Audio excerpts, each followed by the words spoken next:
these kinds of drills are a lot of fun to perform, and there's a lot you can learn from them, from being creative and changing angles of attack quickly and responding to your partner's energy, sensitivity, reflexes.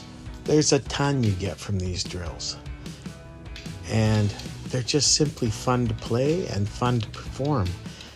They are really, really good for coordination.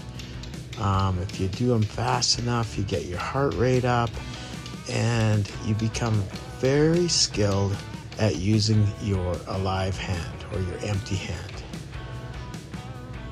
I could do these for hours every single day. I enjoy this drilling so much. But a lot of this stuff is not as functional as other types of drilling. You know, I mean, it's good, it has its place, but there are other things that you can do if you want to become very good at bludgeoning people with blunt impact weapons very quickly. One of them is hitting targets. The other is sparring, especially sparring with mismatched weapons, a short to a long. In another video I did, I showed trying to get hard committed shots off on 2 or more people moving in on you. That kind of stuff, sparring like that, is very good for functional stick fighting training. Now, when I say functional, I mean using it against somebody who actually wants to do you harm.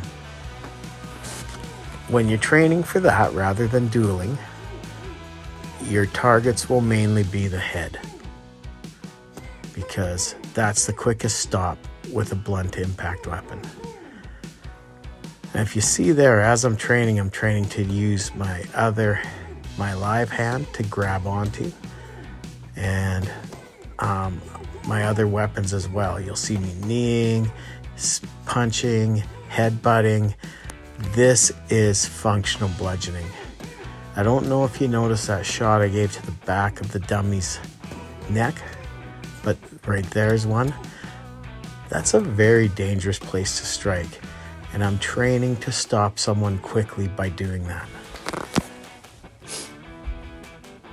Sparring with equal weapons may not be as realistic as sparring with different size weapons or no weapon against a weapon, but hitting a person in time as they're trying to hit you is a very important skill to develop if you want to be a modern bludger.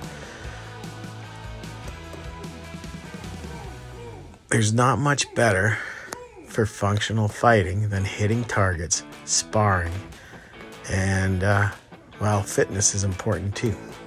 So that means do your push-ups, do your sit-ups, get your cardio up. Do not just depend on your training to get you fit enough. By that I mean don't depend on your stick training alone. I mean, that stuff helps your fitness, but you need to take your fitness in hand and be as fit as you can be for the age and physicality you have. Also, when you're training to hit targets, train to hit it hard and hit it often. Don't just be satisfied with one hit. Strike in combinations, use compound strikes. But focus a lot on striking hard, striking with power, because you need to hit someone hard if you're going to stop them. And if you only have a split second to do your work before you have to move on to another person or whatever the situation may be, you better be hitting hard. So while those flow drills that I showed at the beginning are amazing and you do get a lot out of them, don't neglect them. Use them as well. But if you want to be a formidable stick fighter,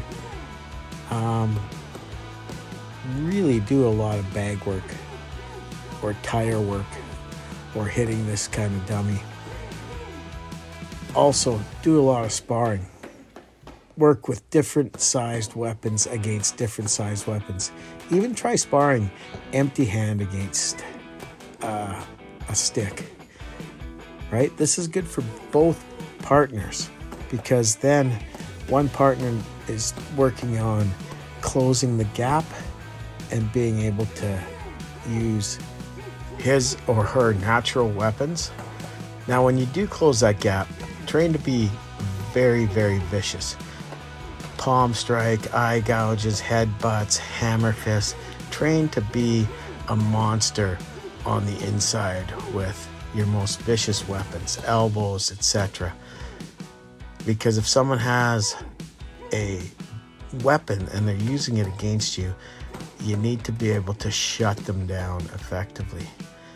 If you are using a weapon, a blunt impact weapon specifically against somebody, first of all, you must be in a situation where that kind of force is warranted, or you're going to get yourself in deep trouble. And be committed to hitting hard. Do not hit light. Do not train to hit light. Train to target the most vulnerable places: small bones, clavicle, wrist, hands, kneecaps, and mainly the head. Be a headhunter if you want to stop somebody quickly with a blunt impact weapon, but keep in mind this is potentially lethal force. However, if you believe that you are your own first responder, that you should have a right to protect yourself from those who would try to do you harm, this is a very valuable skill to develop. Thank you.